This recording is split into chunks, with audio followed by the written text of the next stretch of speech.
হঠাৎ আজকে আমার কলকার খাতাটা চোখে পড়ল, তাই একটু খুলে নিয়ে বসে পড়লাম। আজকে সকালবেলায় আমার একটা জায়গায় যাওয়ার কথা ছিল, কিন্তু সেটা আজকে ক্যান্সেল হয়ে যায়।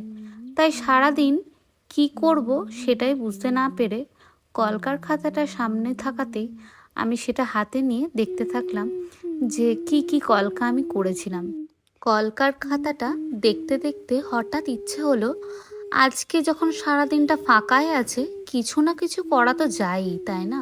তাই আর বেশি দেরি না করে ঝটপট বসে পড়লাম কিছু আঁকার জন্য।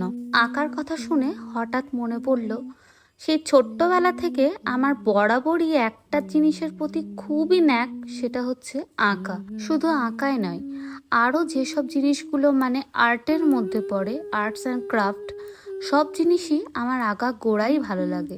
ছোটবেলায় প্রজেক্ট থেকে শুরু করে যে কোনো কিছুই আমার খুব মন দিয়ে করতে ভালো লাগতো।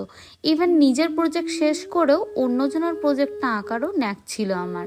এখন আঁকার পার্টটা তুলে দিয়েছি বললেই চলে, তার কারণ হাজারো একটা কাজের মধ্যে নিজেকে জড়িয়ে ফেলেছি। আর জবের থেকে এই মেকআপের জগতে ঢুকেছি, তবে থেকে তো আমার আঁকা জোকা তো পুরোপুরিই বন্ধ।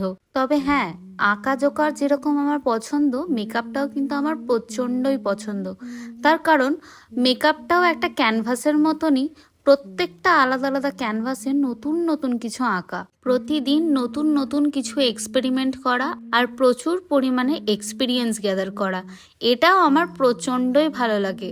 মেকআপটাও আর্টের মধ্যে পড়ে বলেই আমার বেশি পছন্দ।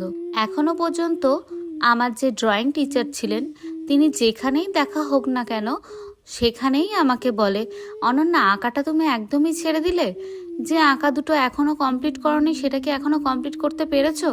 সত্যি কথা বলতে লাস্ট 3 বছর হয়ে গেল আমি এখনো পর্যন্ত ভালো করে আঁকাতে হাতই দিইনি। দুটো অয়েল পেন্টিং আমার এখনো অর্ধেক হয়ে পড়ে আছে, সেটা 3 বছর আগে শুরু করেছিলাম, এখনো কমপ্লিট করতে পারিনি। মানে 3 বছরের মাঝখানে আমি হাতই দিইনি সেটাকে।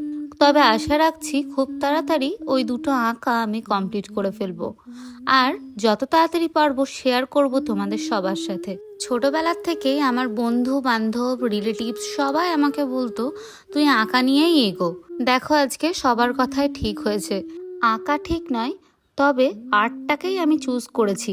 তোমরা কি জানো আমার জীবনের প্রথম ব্রাইডটাকে? আমার জীবনের প্রথম ব্রাইড হলো আমার নিজের জেঠুর মেয়ে, আমার একমাত্র দিদি। তাও সেটা আবার 11 বছর আগে। ভাবা যায়, তখন আমি অনেকটাই ছোট ছিলাম, স্কুলে পড়তাম। তখন দিদির কপালের কলকাটা আমি খুব ভয়ে ভয়ে করেছিলাম, আর প্রচন্ড হাতও কেঁপে যাচ্ছিল। আর আজকে দেখো, কলকা করতে গিয়ে সেরকম আর হাত কাঁপে না। তোমাদের সাথে গল্প করতে করতে দেখো আমার একটা ছোট্ট কলকা রেডি করে ফেলেছি। কলকার টিউটোরিয়ালটাও তোমাদের সঙ্গে শেয়ার করলাম, আর তোমরা আমাকে শেয়ার করো তোমাদের এই কলকাটা কেমন লেগেছে।